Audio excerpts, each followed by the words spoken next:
നമസ്കാരം. National broadcasting news India Gulf റൗണ്ടപ്പിലേക്ക് സ്വാഗതം.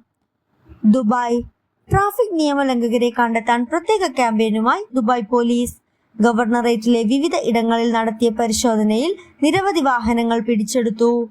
തുടർച്ചയായി നിയമലംഘനങ്ങൾ നടത്തുകയും ഏർപ്പെടുകയും പിഴത്തുകകൾ അടക്കാതിരിക്കുകയും ചെയ്ത 28 വാഹനങ്ങളാണ് പിടിച്ചെടുത്തത്. യുഎഇയിൽ പ്രവേശിക്കുകയോ യുഎഇയിൽ നിന്ന് പുറപ്പെടുകയോ ചെയ്യുന്ന യാത്രക്കാർക്കായി സുരക്ഷ, സുഗമമായ കസ്റ്റംസ് നടപടിക്രമങ്ങൾ എന്നിവ ഉറപ്പാക്കാൻ ലക്ഷ്യമിട്ട് federal authority four identity, citizenship, customs, port security സമഗ്രമായ യാത്രാ നിയന്ത്രണങ്ങൾ പുറപ്പെടുവിച്ചു. യുഎഇയിൽ പ്രവേശിക്കുമ്പോൾ പിഴ ഒഴിവാക്കുന്നതിനും സുരക്ഷ ഉറപ്പാക്കുന്നതിനും പണം, വിലപിടിപ്പുള്ള വസ്തുക്കൾ, നിയന്ത്രിത വസ്തുക്കൾ എന്നിവ വെളിപ്പെടുത്തുന്നതിലുള്ള പ്രാധാന്യം മാർഗനിർദ്ദേശങ്ങൾ വ്യക്തമായി പറയുന്നു. മസ്കത്ത് ഒമാനിൽ പ്രവാസി കുടുംബങ്ങളുടെ വിസ പുതുക്കാൻ ആവശ്യമായ രേഖകളിൽ മാറ്റം വരുത്തി.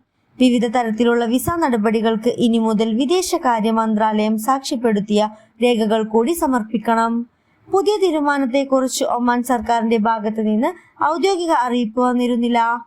എന്നാൽ മാറ്റങ്ങൾ വന്നതായി ഇന്ത്യൻ എംബസി സ്ഥിരീകരിച്ചു. അബുദാബി സ്കൂൾ ബസ്സുകളിൽ രക്ഷിതാക്കൾക്ക് കയറുന്നതിന് വിലക്കേർപ്പെടുത്തിയതായി യുഎഇ അധികൃതർ. വിദ്യാർത്ഥികൾക്ക് സഞ്ചരിക്കാൻ വേണ്ടിയാണ് സ്കൂൾ ബസ്സുകൾക്ക് അനുമതി നൽകിയിരിക്കുന്നത്.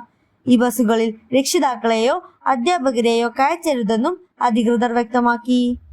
കൂടുതൽ വിവരങ്ങൾക്കായി കാത്തിരിക്കുക. National broadcasting news India. നന്ദി.